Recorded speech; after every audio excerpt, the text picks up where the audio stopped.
Hello, everyone, and welcome to the concession stand here on the KB Radio Network. I am your host, Kevin Reed, and this is the review of Netflix's new action thriller starring Matt Damon and Ben Affleck, The Rip. In this film, a group of Miami cops discover a stash of millions in cash, leading to distrust as outsiders learn about the seas, making them question who to rely on. This film is written and directed by Joe Carnahan, and this is, I think the third time Matt Damon and Ben Affleck have teamed up in a film, maybe fourth, because they just did Air about a year or so ago.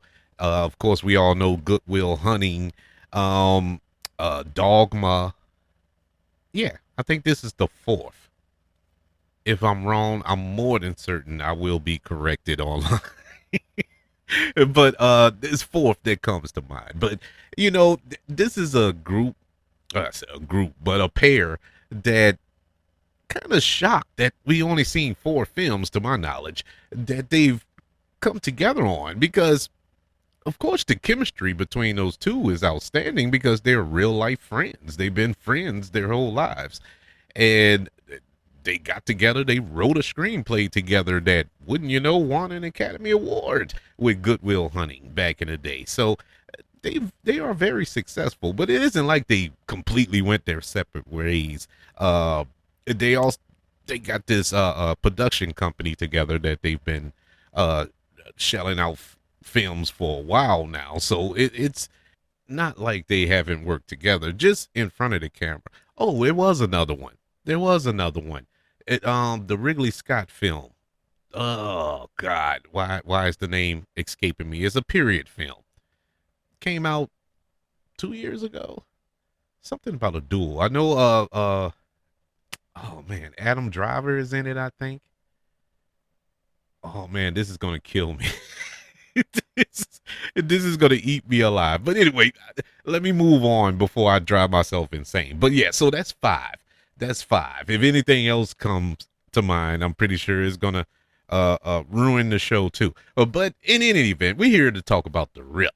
And The Rip is once again coming from Joe Carnahan, and who gave us Smoking Aces, which Ben Affleck was a part of that cast, uh, Narc and Boss Level and the A-Team film adaptation and many other really good films. He's a solid filmmaker in my mind. You know, I always look at Joe Carnahan as just one of those directors that didn't get that big action movie franchise. You know, he tried with A-Team and it didn't quite get there, even though I enjoyed it, but I can acknowledge its flaws, and it has a few of them in that movie. But he hasn't had like a Die Hard film, or, you know what I'm saying? This one of these big action franchise films that he can, cut his teeth on. At one point, he was attached to do Bad Boys, ironically enough, two Miami cops, but that fell through because there was creative differences between him and Will Smith, and he ended up moving on that project, and that's when we got Bad Boys for Life. I forgot who directed, but they directed the last two in that franchise. But I, I often wondered what could have been. Oh, The Gray. The Gray is probably his best film, at least to me. I feel The Gray was just top notch filmmaking, man. I mean, beautifully shot, acted with Liam Neeson, probably one of Liam Neeson's best films in that renaissance that he had with the action films outside of Taken. Oh my God, I love The Gray. But he decided to kind of get back into this cop gritty crime drama, action thriller with Matt Damon and Ben Affleck, and surrounded them with a once again another stacked cast. Along with Affleck and Damon, you have Stephen Young, Tiana Taylor, fresh off of her Golden Globe win. from one battle after another. You have Sasha Kaye, who I haven't seen since The Flash when she was Supergirl. So it was good to see her in something as well. Kyle Chandler. Speaking of DC movies, Kyle Chandler will be Hal Jordan in Lanterns coming up later this year, but also Scott Adkins. And Scott Adkins is, if you don't know who he is I hate to label actors like this, but because he's not a mainstream star, but he is in his own right with what we would call when I was growing up straight to video movies, or in his case straight to VOD movies. He's a martial artist, talented martial artist, but he's also a really good actor. I think very underrated as an actor. Well, he's in this film as well, playing um Ben Affleck's brother in this movie, and I was like, man, that's cool. you know, it's cool to see him in here. I will say this. I really enjoyed the rip. I didn't think that it was gonna do much. I didn't think it was gonna set the world on fire, and it didn't. It didn't set the world on fire. But as far as sitting down for 2 hours and enjoying a story, this had me hooked. This was a well paced, well acted story. And I appreciated everything about it. Yes, you have a drug siege or a money siege, and you have cartels involved. You have dirty cops involved. You have a singular location, the tension, but there wasn't any action. There was what, two shootouts in this movie? One in the midway point, and of course in the climax. But is aside from that, this was character driven. This was dialogue driven, and I wasn't expecting that. I really thought this was going to be a bang bang shoot 'em up type movie. It went going in because I knew I made it a point not to learn as much about this film before I dove into it. I wanted to be surprised, I guess you could say, and it worked out fine for me because I was not expecting a gripping story like this, and I think it's wrong for them to label this an action movie. Yeah, there are elements of action in it, but this isn't your standard action movie. Car chases and buildings exploding. Actually, let me take that back because both of those things did happen in this movie. it did happen, but in a realistic way. Well, loosely. I say that loosely. But anyways, uh, Matt Damon, who I mean, I know that you got double billing here with Matt Damon and Ben Affleck. Of course, those are the two biggest stars in the film, and they also produced the film as well. But this is Matt Damon's movie, and as much as I love Ben Affleck, love him as Batman, I miss him as Batman.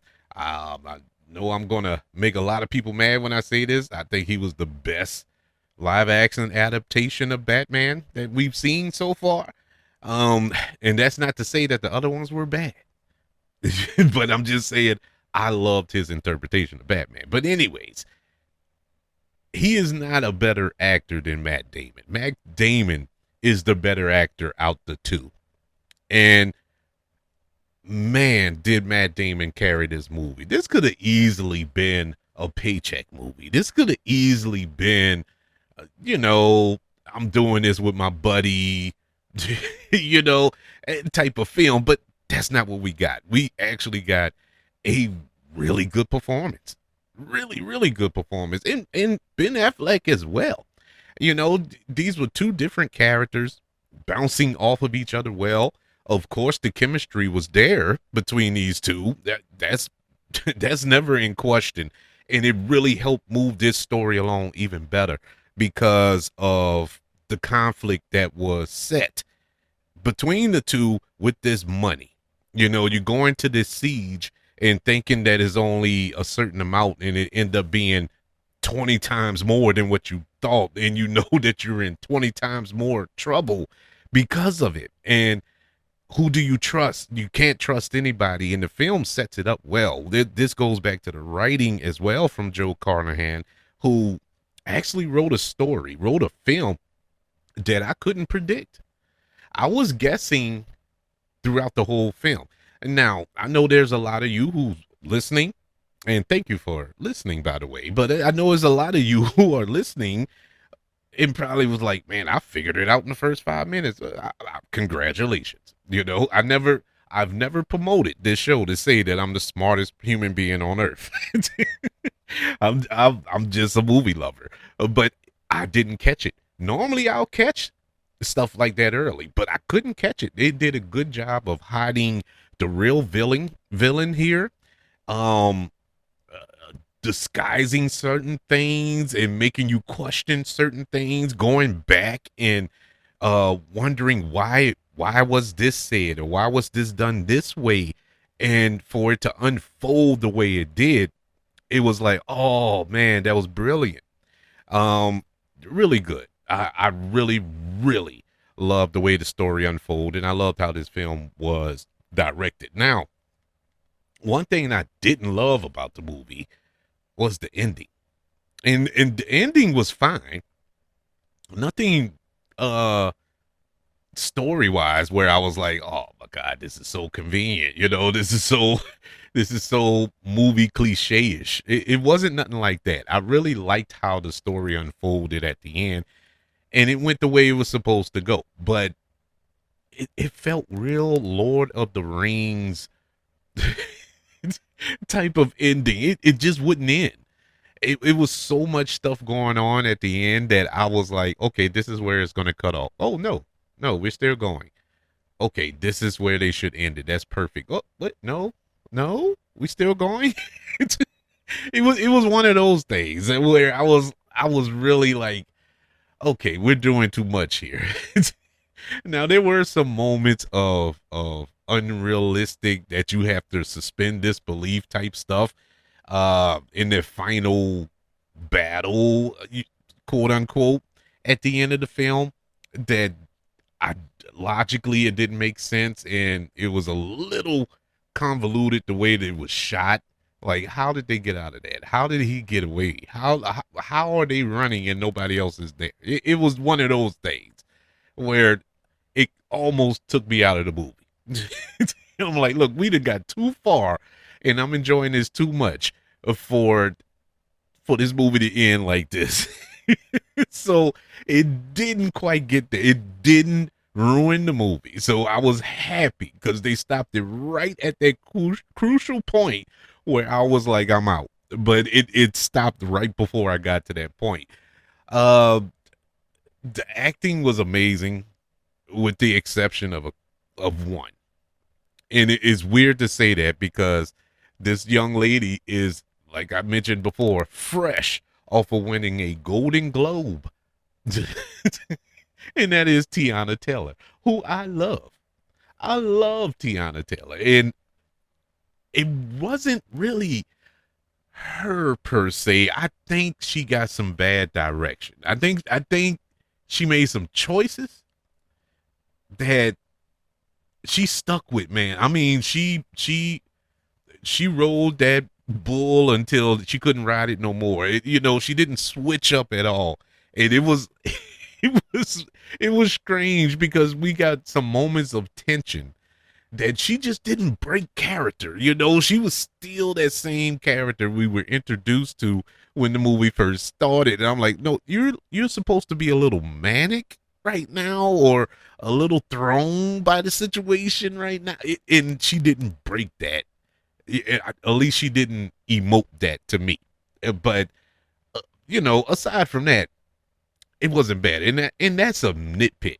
Tiana Taylor she's decent, but out of all of the actors in this movie, she was the weakest, and it's crazy to say. And now, with that being said, I don't know what the big brouhaha about her performance in one battle or over another or after another was highly celebrated the way it was. It was a good performance, but I don't understand the awards. you know, Maybe I need to watch it again. But it just it didn't scream award worthy performance for me. But fine. Congratulations to her though. She's earned it and she deserves it. Yeah, that woman works hard. So no shade. I'm not throwing shade at her. But aside from that, this movie was really good, man. I think it was surprisingly pleasant, if that makes sense for an action thriller. But I think it will catch a lot of people off guard, uh, going into it thinking you're going to get this bad boy style movie, but you're not getting that. This is more of a Law and Order episode. And I'm fine with that because I like Law and Order. Now, oh, another thing I wanted to mention that is kind of a knock, and this is just me. You know, a lot of, I would say, a vast majority of all of you could care less about this gripe that I'm about to give, but I can't help it. I don't know why. I thought about it the entire runtime of this movie. I was just sitting there wondering why was this, and that is simply why is this film set? Well, I know why it was set in Miami. The movie is set in Miami because you had the cartel element and all that there connected to it, and I think this film is based on a true story or actual events or something to that effect. It probably happened in Miami, so I get that. But the part that confuses me, everybody in this cast, or the vast majority of this cast, is from Boston. And not only are they really from Boston, not the characters, I'm talking about the actors, but not only are they Bostonians or whatever they call themselves, you can even hear the Boston accent when they talk. And I'm like, why is this in Miami? Everybody spoke with a Boston kind of a Massachusetts accent. Everybody's from Matt Damon, Ben Affleck, of course, they're from Boston. Sasha Kaye, she's from Boston. Kyle Chandler, I believe, is from Boston. I could be wrong. Actually, I am. He's from New York. I think he's from Buffalo or something like that. And now Tiana Taylor is from New York City. But that's beside. They're East Coast. The majority of this cast is East Coast people.